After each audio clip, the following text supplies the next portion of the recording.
Assalamu alaikum wa rahmatullahi wa barakatuh. Mes chers frères et sœurs, ceci est un message à titre d'information. Ça concerne surtout les frères et sœurs qui résident en France, qui ont des enfants, qui sont scolarisés ou qui vont l'être. Et le sujet de ce message, Inch'Allah, c'est l'éducation sexuelle qui va être dispensée à nos enfants à l'école. Donc je sais qu'il y a beaucoup de personnes qui ne sont pas au courant de ce qui est en train de se mettre en place et de ce qui se passe en France. Donc Inch'Allah Ta'ala, je vais essayer d'être concis et précis. Donc déjà en France, il faut savoir qu'à l'heure actuelle, ils sont plus ou moins en train de légaliser la pédophilie. C'est-à-dire qu'ils ne la légalisent pas juridiquement, mais ils sont en train de passer des lois qui vont en fait la normaliser. Marlène Schiappa, la secrétaire d'État au Premier ministre, le 3 août, elle a fait passer une loi comme quoi, pour les rapports sexuels entre adultes et enfants, il n'y a plus d'âge de consentement. Jusqu'à présent en France, la loi disait que la majorité sexuelle était de 15 ans. C'est-à-dire que si un adulte avait un rapport sexuel avec un enfant de moins de 15 ans, automatiquement c'était considéré comme un viol et donc de la pédophilie. Le souci qu'il y a, c'est qu'avec cette loi, comme il n'y a plus d'âge de consentement, si un enfant porte plainte pour viol, il va falloir qu'il prouve devant le juge qu'il n'était pas consentant. Alors bien entendu, Marlène Schiappa nous dit que non, c'est pas vrai, que c'est une mesure supplémentaire pour protéger les enfants, mais c'est totalement faux. Et c'est déjà des choses qui s'appliquent dans les tribunaux français. Pour preuve, l'année dernière, il y a un homme qui a été jugé pour le viol d'une fillette de 11 ans. C'était une affaire qui date de 2009. Cette fille est tombée enceinte, elle a eu un petit garçon qui est placé en famille d'accueil. Bref, elle avait porté plainte pour viol. Et en fait, ils l'ont acquittée parce que la jeune fille n'a pas, aux yeux des juges, n'a pas apporté assez de preuves comme quoi elle n'était pas consentante. Plus récemment encore, le 23 juillet 2018, dans les Yvelines, il y a un homme qui a reconnu être un prédateur sexuel. Donc cet homme, il est accusé d'avoir agressé sexuellement 5 petits garçons de 8 ans à 15 ans. Ils ont fait une perquisition à son domicile. Ils ont trouvé plus de 400 vidéos d'agressions sexuelles et de viols sur des enfants âgés de 2 à 10 ans, mais les juges ont considéré qu'ils n'étaient pas dangereux, donc ils l'ont relâché et placé sous contrôle judiciaire. Donc tout ceci, c'est des choses qui sont facilement vérifiables sur Internet. Sur Google, vous tapez ces informations, vous allez les trouver. Il y a aussi des avocats qui parlent de ces choses-là. Il y a une avocate en particulier qui s'appelle Marie Grimaud. Ça s'écrit G-R-I-M-A-U-D. C'est une spécialiste dans les affaires de pédophilie. Il y a quelques vidéos d'elle sur YouTube, des interviews où elle est passée dans quelques émissions, où elle explique cela. Et elle dit clairement que la France est devenue l'Eldorado des pédophiles. Parce que juridiquement, ils n'encourent pas grand-chose. La loi est peu ou voire pas du tout appliquée. Elle va plus loin que ça. Elle dit qu'à l'heure actuelle, en France, violer un enfant, c'est moins risqué que de dealer 6 grammes de shit. C'est ses propres mots. Tout ça pour vous expliquer, retenez bien l'histoire de l'âge du consentement. Maintenant, l'éducation sexuelle qu'ils vont dispenser à nos enfants. Il faut savoir qu'il y a 2 documents officiels. Le premier, c'est la Déclaration des droits sexuels qui est rédigée par l'IPPF. Donc c'est le planning familial. Et le second, c'est les standards européens de l'éducation sexuelle rédigés par l'OMS. Donc c'est des documents qui sont trouvables sur Google. Vous tapez Déclaration des droits sexuels IPPF et standards européens de l'éducation sexuelle de l'OMS et vous allez avoir les PDF directement en haut de la page. Inch'Allah Ta'ala, je vais tout joindre avec cet audio, comme ça vous aurez tout à disposition. Je vous invite à aller lire cette déclaration des droits sexuels. Vous allez comprendre ce qu'ils veulent faire de nos enfants. Plus précisément, dans les standards européens de l'éducation sexuelle de l'OMS, à la page 40, il y a des tableaux qui expliquent l'enseignement qui va être donné à nos enfants. C'est des tableaux qui se divisent par tranches d'âge, de 0 à 4 ans, de 4 à 6, de 6 à 9, de 9 à 12, de 12 à 15, de 15 et plus.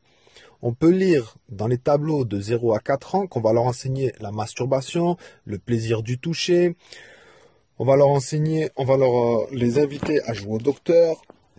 On va leur enseigner le consentement. Voilà pourquoi je vous parle de cette fameuse loi.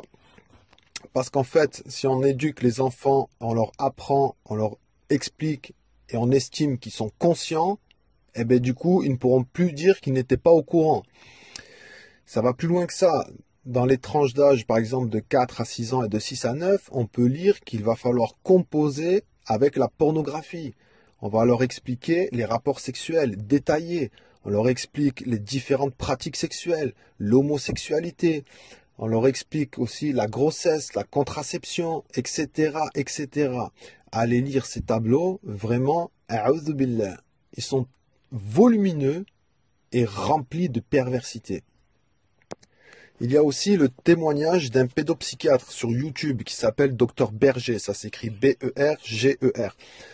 Alors lui, il parle aussi de ces fameuses déclarations et il lance l'alerte déjà depuis un petit moment. Il parle bien sûr des problèmes psychomoteurs et mentaux que ça va créer chez les enfants. Et il parle aussi d'un site internet qui s'appelle On s'exprime. C'est un site qui émane de l'éducation nationale. J'ai été voir sur ce site et en effet, ce qu'il dit, c'est vrai. C'est-à-dire que on explique aux enfants, on leur montre différentes positions de l'acte sexuel par des dessins, on leur explique la fellation, on leur explique la sodomie. Et on leur demande de laisser le témoignage de leur première relation sexuelle. C'est un site, en fait, où c'est des enfants de moins de 15 ans.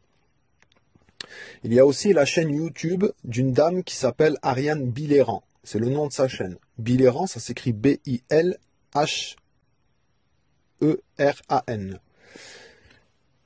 Donc en fait, elle aussi, c'est une psychologue. Je crois qu'elle est spécialiste de l'enfance. Et en plus, elle a beaucoup de professeurs des écoles dans sa famille. Donc elle sait très très bien de quoi elle parle. Elle a écrit des livres sur le sujet. Je vous conseille d'aller voir ses vidéos. Elles sont assez explicatives. C'est intéressant, mais vraiment inquiétant.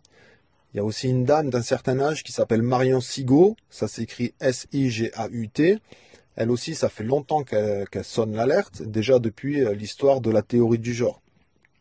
Vous avez une dame aussi qui s'appelle Corinne. Sa chaîne YouTube s'appelle Exister en liberté. Donc ça, c'est une dame qui est en relation avec des professeurs des écoles, avec des infirmières scolaires. Elle a fait beaucoup de vidéos sur le sujet. Alors c'est vrai que c'est une femme qui est assez émotive, mais après tout, vu le sujet, ça peut se comprendre. Et elle a pas mal de témoignages aussi de parents. Donc c'est assez intéressant. Et après, vous avez la chaîne YouTube d'une personne. Cette chaîne s'appelle L'heure de se réveiller. Sur cette chaîne, vous allez trouver une vidéo, et le nom de cette vidéo, c'est le témoignage d'un militaire. En fait, c'est un ancien légionnaire, c'est un musulman, qui raconte ce dont il a été témoin. Je vous invite vraiment à aller écouter cet audio, et vous verrez par vous-même. Maintenant, mes chers frères et sœurs, vraiment tout ça pour vous dire que nos enfants sont en réel danger. Vraiment, c'est la réalité des choses. Ces choses-là, mes chers frères et sœurs, dans l'islam, ce n'est pas acceptable. La pédophilie n'est pas acceptable, elle est lourdement sanctionnée. On n'éduque pas les enfants en islam de 0 à 4 ans à la masturbation. D'accord? Ces choses-là, il faut bien comprendre que même si Allah le permet, c'est des choses qui viennent de Shaitan et des ennemis d'Allah. Ils veulent tout simplement pervertir nos enfants, en faire des objets sexuels, d'accord? Et que eux-mêmes, à leur tour, deviennent des pervers sexuels. Il y avait un très bon audio de Charles Fawzan qui date déjà de pas mal de temps. C'était le conseil aux femmes. Elle est assez longue. Mais dedans, elle explique très bien ce que les kuffars attendent. Et qu'est-ce qu'ils font, les kuffars? Ils veulent détruire la structure familiale. La première personne à qui ils s'en sont pris, c'est la femme. Ils ont compris qu'en s'en prenant à la femme, la structure familiale allait être détruite. Mais aujourd'hui, c'est pire encore, parce qu'ils s'en prennent aux enfants. Ils ont compris que c'était pas suffisant. Najat Vallaud-Belkacem, par exemple, déjà à l'époque, avec la théorie du genre, elle a dit elle-même que les stéréotypes se déconstruisent dès le plus jeune âge et qu'il fallait enseigner cette éducation dès la maternelle. L'ancien ministre de l'Éducation, M. Sapin, a dit à la télé que les enfants n'appartiennent pas à leurs parents, ils appartiennent à la République. D'accord? Ces gens, ces ennemis de l'islam, ces soldats de Shaitan, ils ont compris qu'est-ce que c'était que la fitra, la saine nature, la prédisposition à adorer Allah Azzawajal. Ils ont compris qu'il fallait la détruire pour arriver à leur fin. Ils veulent déconstruire toute croyance chez nos enfants. Je vous invite aussi à aller visionner un reportage qui est sorti au mois d'avril sur Arte qui s'appelle Jeunesse à vendre. Il est disponible sur YouTube. En fait, ça explique le phénomène de la prostitution au collège. de petites filles entre 12 et 15 ans. Elles montent des réseaux de prostitution entre copines. Elles n'ont pas de proxénètes. Vous avez des témoignages de professeurs, vous avez le témoignage d'un policier qui raconte que dans son commissariat, il y a 4 ans, ils avaient 10 plaintes pour ce genre d'affaires par an. À l'heure d'aujourd'hui, ils en ont 60 par an. Et il explique que ces jeunes filles qui arrivent dans son bureau leur disent qu'elles font ce qu'elles veulent de leur corps et que ce n'est pas à eux de leur dire ce qu'elles ont à faire. Tout ça pour vous dire que c'est normal déjà chez la jeunesse. Il n'y a qu'à regarder avec quoi les médias les éduquent. Pour eux, c'est devenu normal. D'accord? Imaginez-vous ce que ça va créer si on les éduque depuis la naissance à cela. Il faut comprendre aussi qu'il y a des pseudo-scientifiques qui ont mené des pseudo-études qui ont dit que le fœtus se masturberait dans le ventre de sa mère. Je ne sais pas si vous imaginez, c'est très très grave. Il y a beaucoup de choses encore que je pourrais vous dire. J'avais fait un long audio qui expliquait vraiment tout en détail, mais l'audio dure 28 minutes. Donc j'essaye vraiment de faire plus court pour que le maximum de personnes puissent l'écouter. Je vais essayer de vous joindre le maximum d'éléments avec cet audio pour que vous puissiez aller vérifier. Là, dernièrement, il y a un frère qui m'a posté une photo qu'il a reçue sur Facebook. En fait, c'est un courrier qu'il a reçu de la crèche de son enfant. Dans ce courrier, en fait, la crèche leur informe qu'il y a une association, ils cachent le nom, qui leur propose des massages maternants pour les enfants. Il y a marqué, ces massages se dérouleront dans nos locaux, dans l'intimité et avec des enfants dénudés. D'accord? Mes chers frères et sœurs, nos enfants sont en danger, en réel danger. On est des musulmans, c'est n'importe quel musulman à l'heure d'aujourd'hui, il est capable de comprendre ça. D'accord? Déjà, à l'heure d'aujourd'hui, leur combat, c'est l'islam. Le seul combat en France, tout le monde le sait, l'acharnement, c'est l'islam. Ils ont compris que l'éducation islamique, c'était le dernier rempart à leur projet. Mes chers frères et sœurs, n'écoutez pas les gens qui vont vous dire « Mais non, c'est pas vrai, c'est pas ça, et ci et ça ». Écoutez, mes chers frères et sœurs, déjà, on le sait que normalement, on n'a rien à faire ici. D'accord? Et moi, j'invoque Allah Azza wa Jal pour que les musulmans qui ont la capacité à l'heure actuelle, qu'ils émigrent le plus rapidement possible. Et que ceux qui n'ont pas encore la capacité, qu'Allah Azza wa Jal leur facilite à œuvrer pour qu'ils émigrent le plus rapidement possible. Parce que mes frères et sœurs, il s'agit de nos enfants. Soyez-en sûrs que si vous vous sentez à l'abri, nos enfants ne le sont pas. D'accord? Regardez autour de vous déjà. Regardez. La pudeur, ils n'en veulent pas. Nos sœurs, qu'Allah il les préserve, qui sortent en niqab, elles se font verbaliser. Pourtant, en France, il y a des lois contre l'atteinte à la pudeur. Et quand vous voyez les gens dans les gay pride qui sont complètement nus au milieu des enfants, eux ne sont pas verbalisés. Regardez les frères qui sont sur la sunna. Ils ferment leurs mosquées les unes après les autres. J'ai vu là qu'ils allaient ouvrir la première église satanique sur Paris. Ils autorisent l'ouverture d'une église satanique et ils ferment les mosquées des frères qui enseignent le tawhid. Mes chers frères et sœurs, prenez garde, prenez garde. Ce n'est pas un message pour appeler les gens à se soulever, à manifester. Ça ne fait pas partie de notre dîne. Ce message est destiné vraiment à informer les gens, les frères, les sœurs qui ont des enfants qui résident en France pour que vous puissiez prendre les mesures nécessaires pour préserver vos enfants. N'oubliez pas que Allah Azza wa Jal a anéanti le peuple de Lot et il a anéanti avec eux la femme de Lot parce qu'elle ne se désavouait pas de cela. Ne l'oubliez pas, mes chers frères et sœurs. Faites beaucoup de dua. Faites beaucoup de dua. Multipliez l'istighfar. Multipliez l'istighfar, mes chers frères et sœurs. Pardonnez-moi si je parle vite et si je m'emballe un peu. Pardonnez-moi.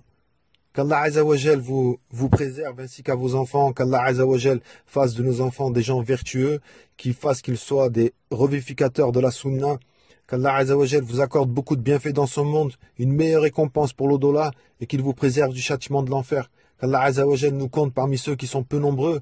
Qu'Allah Azza wa Jal nous couvre de son ombre le jour où il n'y aura d'autre ombre que la sienne. Et qu'Allah Azza wa Jal anéantisse les ennemis de l'islam. Assalamu alaikum wa rahmatullahi wa barakatuh.